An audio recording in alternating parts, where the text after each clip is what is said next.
सिद्धि की शादी के बाद वो ससुराल चली जाती है। पीछे रह जाती है भाभी रानी। सिद्धि के ससुराल जाते ही भाभी कहती है, अरे वाह जी वाह, सारे कपड़े मेरे।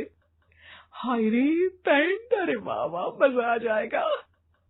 अरे ये सिद्धि की अलमारी के सामने खड़े होकर क्या बड़बड़ा रही है?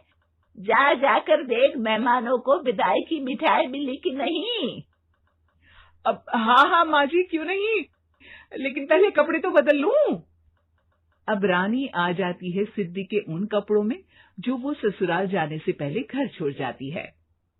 अरे रानी, कुछ दिन रुक जाती।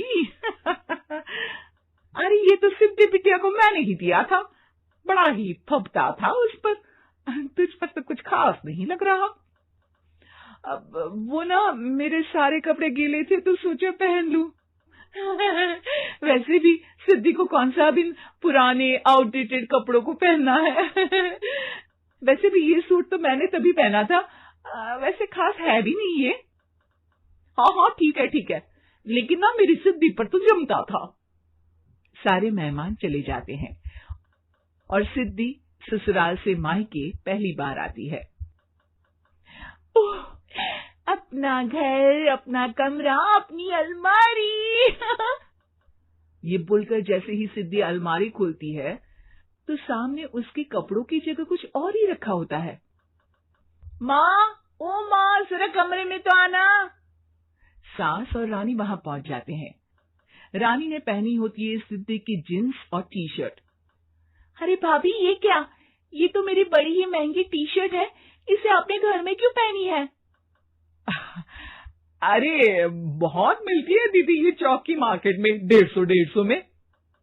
ओ भाभी प्लीज, ये एरोपोस्टल है, 2000 की एक टी शर्ट। ओहो, 2000 में तो दीदी 4 साड़ी आ जाए। अब क्या बोलूं भाभी, ये मेरी अलमारी में छोटू के कपड़े, तो मेरे कपड़े कहाँ है? मेरी अलमारी में। अब दीदी आपको कौन से पुराने कपड़े पहनने थे?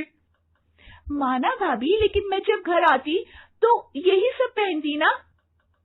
अरे तुम तो बड़ी कंजूस हो दीदी। खैर, वक्त आता है जब सिद्धि ससुराल के लिए रवाना हो रही होती है। अरे रानी, अंदर से सिद्धि का गिफ्ट ले आ, लड़की पहली बार ससुराल से मायके आई है।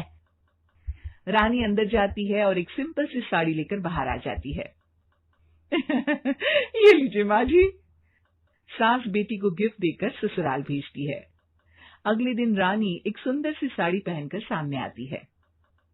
अरे रानी, ये तो वो साड़ी है जो मैंने सिद्धि को देने के लिए दी थी जब वो ससुराल ले जाती, लेकिन ये तूने कैसे पहन ली? अरे माँ जी, ये साड़ी तो मुझे बहुत पहले से ही पसंद थी, लेकिन चिंता ना करिए, मैंने सिद्धि के लिए भी अच्छी सी साड़ी दी है। हाँ। तभी सिद्धि का फोन आता है। क्या माँ, कुछ अच्छा तो दिया होता ससुराल ले जाने के लिए, अरे पहले दिखा दिया होता। यूं चमकते हुए पैकेट में नौकरानी वाली साड़ी मत दिया करो माँ। अरे बेटे, वो तेरी भाभी ने ना गलती से उससे पैकेट बदल गया। हाँ, मैं कल ही तेरे भाई के हाथ से तेरा वाला पैकेट भेज दूंगी। अरे रहने दो माँ, आई एम श्योर भाभी ने अभी वही साड़ी पहनी होगी जो तुमने मेरे लिए रखी थी, तुम तो समझ नहीं पाई उनको।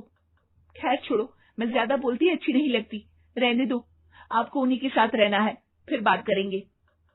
सास को रानी पर गुस्सा आ जाता है। वो उसके कमरे में जाती है जहाँ वो शादी का एल्बम देख रही होती है। रानी, मार्केट जाकर एक ऐसी ही साड़ी लेकर आ, कल प्रतीक जाकर सिद्धि के घर दे आएगा।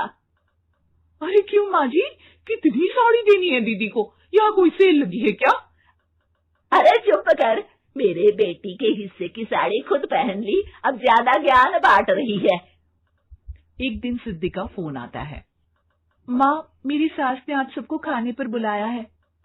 सारे लोग सिद्धि के ससुराल पहुंचते हैं। खाना खाकर वो लोग निकल रहे होते हैं कि सिद्धि की सास सभी को गिफ्ट देती है। अरे बहन जी, बेटी के घर का खाना खा लिया, यही बहुत है जो आप ऊपर से गिफ्ट भी दे रही है। अरे बहन जी, आप भी कहाँ इन बातों पर विश्वास कर रही है। सास सभी को गिफ्ट देती है, लेकिन रानी को जो साड़ी देती है वो अजीब सी हरे रंग की लाल रंग की बड़ी छाप वाली होती है। अरे छी, ये कौन पहनेगा? सासू माँ को तो जरी वाली इतनी सुंदर, और मेरे लिए ये नौकरानी वाली। अरे भाभी, दरअसल मैं जब भी घर आती थी आप वापसी में ऐसी ही साड़ी देती थी ना, तो माँ ने सोचा कि आपको आपकी पसंद की ही साड़ी क्यों ना दी जाए।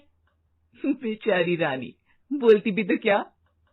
सिद्धि और सास रानी का चेहरा देखकर हंसने लगती है, तो रानी समझ जाती है कि अपने ही बिछाए जाल में वो फंस चुकी है।